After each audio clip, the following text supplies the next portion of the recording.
Good morning. Welcome back to Bookeemonsters. My name is PK. It is Wednesday, October the 22nd. We're here to look at the new releases that are published this week in crime fiction and thrillers. Cajun says, morning everyone. Have today off, so get to comment. Have a good day off. Woo! Mary says, hi Cajun. Congratulations on a day off. Woo! Exactly. Woo! Glad you can join us. Indeed. At least make comments. Cajun says, morning Mary. Mary says, good morning, Cajun, everyone. Happy Wednesday. Another gorgeous day here in Virginia. Oh, good. We have been having picture postcard weather. Blue skies, sunny days, light breezes. Color, what there is of it, is out, but most leaves have just turned brown and dropped due to the drought. Still, it is fall, my favorite time of the year. Oh, nice. Yes, it is my favorite time of the year, too. Here we've got a lot of yellow, which is fine, but we don't have those colors like orange and a lot of reds and stuff. I wish we did. Well, shall we jump into crime fiction, thrillers, etc.? First up, John Grisham has a new one. The Widow. Excuse me. Simon Latch is a lawyer in rural Virginia. Speaking of Virginia, making just enough to pay his bills while his marriage slowly falls apart. Then into his office walks Eleanor Barnett, an elderly widow in need of a new will. Apparently, her husband left her a small fortune and no one knows about it. Once he hooks the richest client of his career, Simon works quietly to keep her wealth under the radar. But soon her story begins to crack. When she is hospitalized after a car accident, Simon realizes that nothing is as it seems, and he finds himself on trial for a crime he swears he didn't commit. Murder. Simon knows he's innocent, but he also knows the circumstantial evidence is against him, and he could spend the rest of his life behind bars. To save himself, he must find the real killer. ...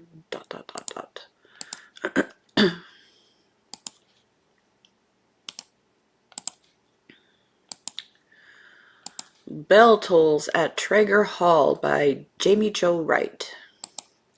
Jamie Jo.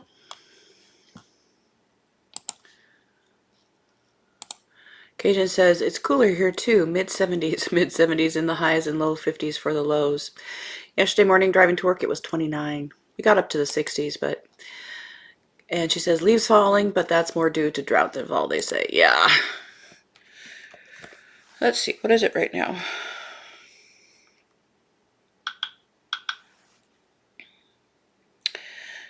They say it's 33 degrees out there.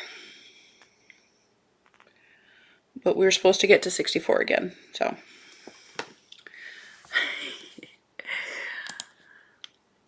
In 1890, the ominous tolling of the bell announces that death has come to Traeger Hall, leaving orphaned Waverly Pembroke to piece together the puzzle behind her uncle's and aunt's murders.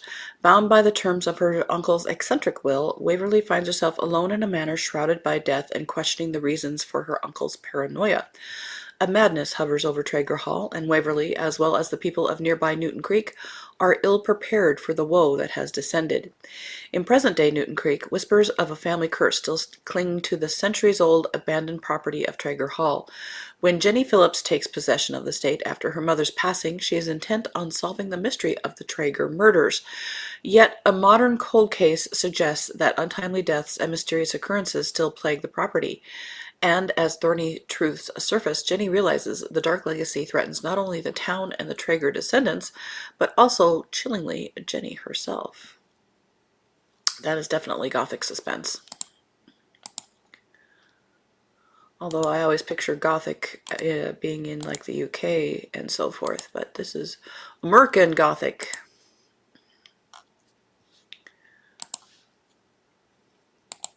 Now that is cold. Oh, it's just chilly.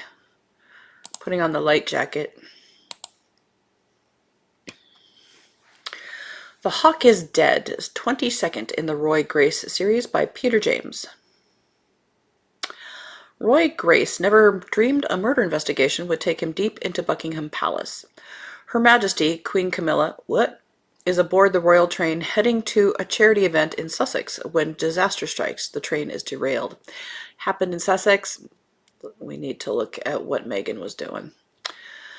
A tragic accident or planned attack. When minutes later a trusted aide is shot dead by a sniper, the police have their answer. Despite all the evidence, Roy Grace is not convinced the Queen was the intended target, but he finds himself alone in his suspicions. Fighting against the skepticism of his colleagues in the palace itself, Grace pursues his own investigation. But when there is a second murder, the stakes rise even higher, and Grace is at risk of being embroiled in a very public catastrophe and in mortal danger. Which is worse? We don't know.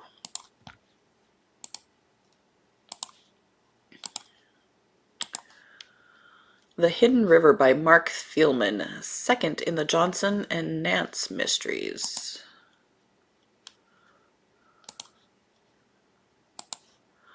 When artist Hezekiah Freeman is found drowned in the shallow waters of Everglades National Park, Special Agent Allison Nance and Clarence Johnson are tasked with uncovering the truth behind his death. What initially seems like a tragic accident soon reveals itself to be part of a larger, more intricate conspiracy. As they begin their investigation, Clarence and Allison discover that Hezekiah's artwork holds more than his artistic genius. Beneath layers of paint lay cryptic clues to a hidden history that some want to keep buried. The details suggest that Hezekiah was searching for something within the park, something that might have led to his untimely death. With each step closer to finding answers, the danger intensifies, forcing Johnson and Nance to untangle the connections between the murder and stories that the Everglades have long held. I always hear when they say special agent so-and-so, I hear DiNozzo saying very special agent. End of that row.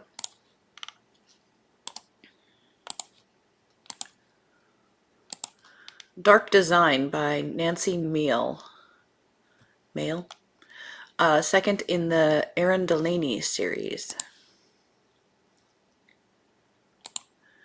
Cajun says, I heard him interviewed and apparently Queen Camilla is a huge fan of his and not only okayed the plot but loved it. Well, very good. I would think you'd have to have some kind of permission, but I still think Megan's behind it. And it was on the QuickBooks Reviews podcast. Oh, cool. Mary says, very interesting. Yeah, she's probably a very easygoing kind of chick. You'd have to be married to Charles. And definitely a person who could take the back seat on things because Charles does not like to take the back seat on things. When Erin Delaney learns that a serial killer has mimicked the murder portrayed in her best-selling novel, she joins her friend Kaylee Quinn Hunter, a former FBI profiler in Virginia. Their reunion only a few months after fending off an eerie killer in the woods of Tennessee is bittersweet, as Kaylee has been tasked by the FBI to recruit Erin's help to identify a suspect. The FBI's team is stumped by the murderer, who recreates killings from the books of multiple authors. See, you're not special. With only ominous notes left behind. As Erin is drawn further into the web of fear and chaos, Kaylee begins to fear for Erin's safety. On top of tracking down a murderer, Erin must shoulder the weight of a haunted past and claims that she stole the plot of her novel from one of her sources. As she struggles on multiple fronts, the enemy looms closer than ever, and Erin's life hangs in the balance.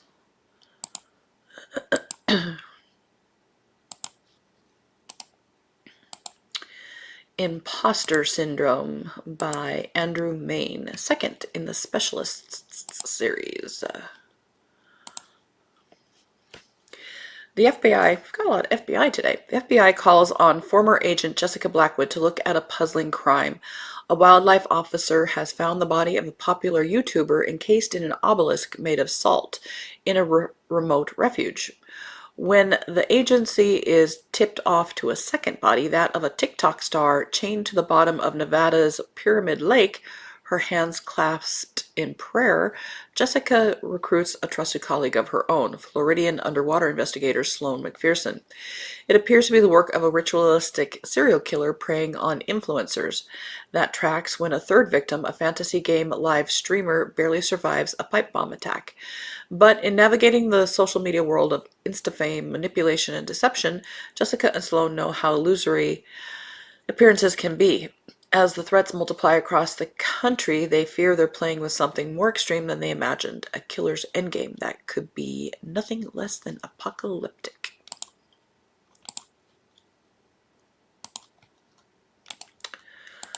Lesson in that, don't be an influencer. Joe Hill has a new one, just in time for spooky season. King's Sorrow. Arthur Oakes is a reader, a dreamer, and a student at Rackham College, Maine, renowned for its frosty winters, exceptional library, and beautiful buildings. But his idyll and burgeoning romance with Gwen Underfoot, that's a fun one, is shattered when a local drug dealer and her partner corner him into one of the worst crimes he can imagine, stealing rare books from the college library.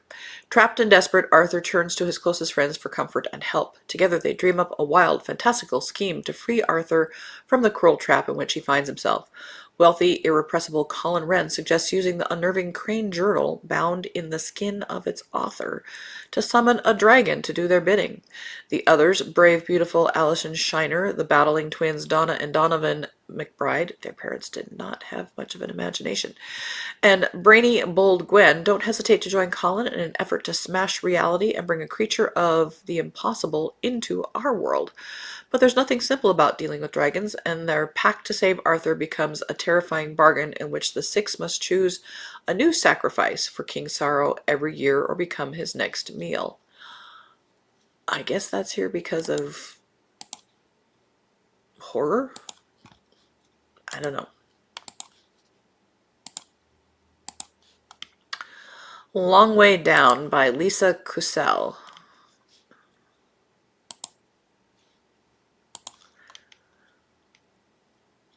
Denny Rydell believes her life is finally about to change for the better just as she marries Cal Cooper Jr., heir to a massive California mining fortune.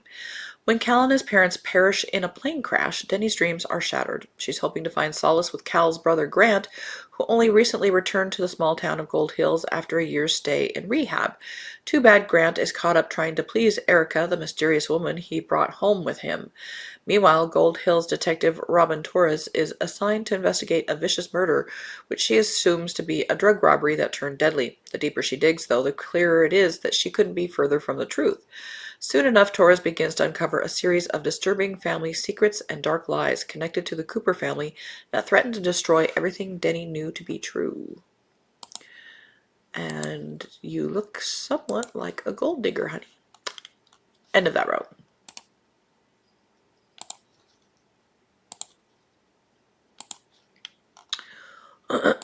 Wild Animal by Joelle Dicker. It's got 2 dots, so I'm thinking it's Joelle. Robert Bonanno is the translator.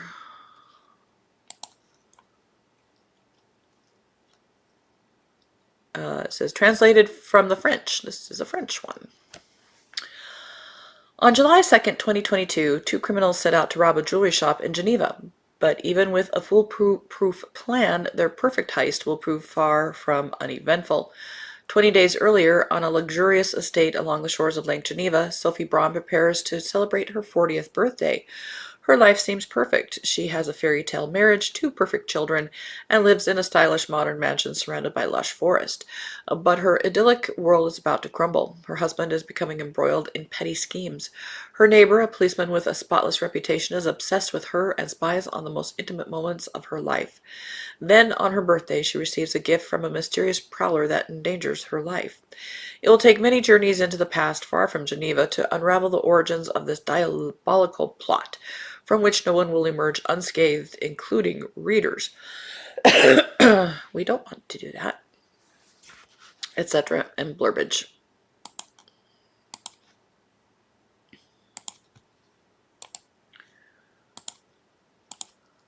Vicious Cycle by Jamie Parker Stickle. Jamie Parker Stickle. First in the Corey in Los Angeles series. New mother Corey Tracy Lieberman wakes up to nightmarish news. 2 teenage girls found hanging in a nearby park. Even more unsettling is how the news casually casts the tragedy as the result of increasing street crime, as if the victims' lives didn't really matter. Corey knows better. In the 6 years she's lived in Highland Park, she's seen gentrification but no uptick in criminal activity. A former broadcast journalist, she knows all about spin and not just the media kind. She now teaches spin classes, really, that's pushing it, in the neighborhood between caring for her 9-month-old son and battling postpartum anxiety. When police efforts fall short, Corey launches her own investigation into the hangings, flexing her idle sleuthing skills with baby in tow. And after a third murder strikes too close to home, she knows she's onto something big.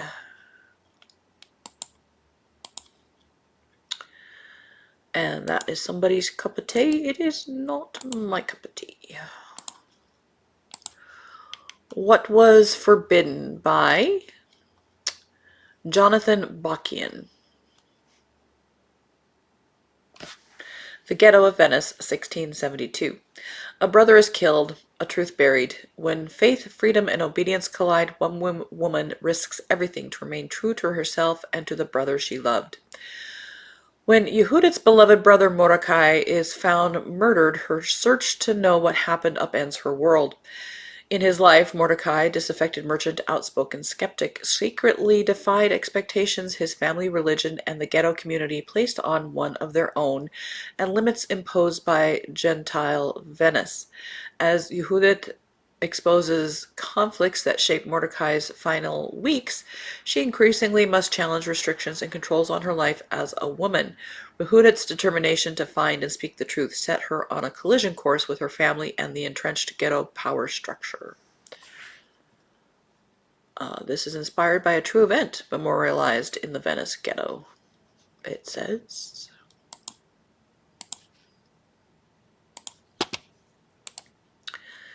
Namaste and Slay by Jennifer Brody. That is a very pink cover. First in the Namaste and Slay series. Morgan thought a weekend at the exclusive Namaste Center, a luxury wellness retreat for women located in the picturesque Berkshires, would be the perfect way to recover from a breakup. Her two best friends insisted she needed the detox, meditation, and most of all, distance from her complicated ex, Noah. No phones, no distractions, just a chance to reset and move on. But Morgan isn't sure she wants to move on. All she really wants is for Noah to apologize for the affair that ruined their chance at happiness. From the outside, she appears to have it all. She's built a life of success in the big city, far from her rough childhood. But she grew up clinging to the survivalist skills her alcoholic father taught her before he drank himself to death. Self-reinvention was her way out, and she made sure no one would ever figure out where she came from, not even Noah, because that's a thing that you base your marriage on. Now, as Morgan tries to bury her heartbreak in spiritual escape, she can't shake the feeling that something's wrong with the Namaste Center and its oddly serene staff. A mountain lion lies gutted on the road, its blood melting the snow. The guru's serene chants twist into eerie rituals by firelight. And in the meditation garden, stick figures left by past guests sway in the branches, taunting Morgan with shadows that feel alive. As cryptic warnings from a hunter echo through the trees and the other women begin to mysteriously disappear, Morgan's instincts scream danger, and she realizes she's not here to heal. Something sinister stalks these woods. Driven by a need to uncover the truth and a desperate desire to survive, she digs in. Noah may have broken her heart, but whatever's lurking here has the power to break far more if she doesn't break it first. That sounds pleasant. Last one. And this is an author I was thinking we would never see any more books from, so I'm very pleased. This is actually a novella, but this is Charles Todd, which was a writing duo of mother and son, and the mother passed away, was it last year? But there's this novella, and there's a new book next year, so I'm hoping the son is continuing the series, because it's a great one. This is a historical mystery, and I had pre-ordered it and forgot about it. It showed up in my content yesterday. I went, what? And this book wasn't even listed on anybody's list. Like, I love it when surprises like that happen. This is called A Christmas Witness. December 1921. Being single and A new chief, Inspector Rutledge of Scotland Yard, gets the short straw at Christmas time and is called upon by Chief Superintendent Markham to go to the Kentish home of a lord recovering from an attempt on his life. In bed with a concussion, the man is convinced someone is trying to kill him after he claims he was struck by the hoof of a running horse whose rider never stopped to check on him. Struggling with his own demons from the war, misgivings about helping a man who, as a colonel, oversaw the suffering of those on the front lines from afar, Rutledge undertakes an uneasy investigation, and as the winter holiday approaches, he becomes increasingly convinced that nothing is as it seems. ...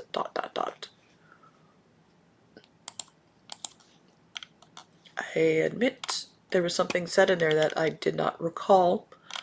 I might have to reread the last book.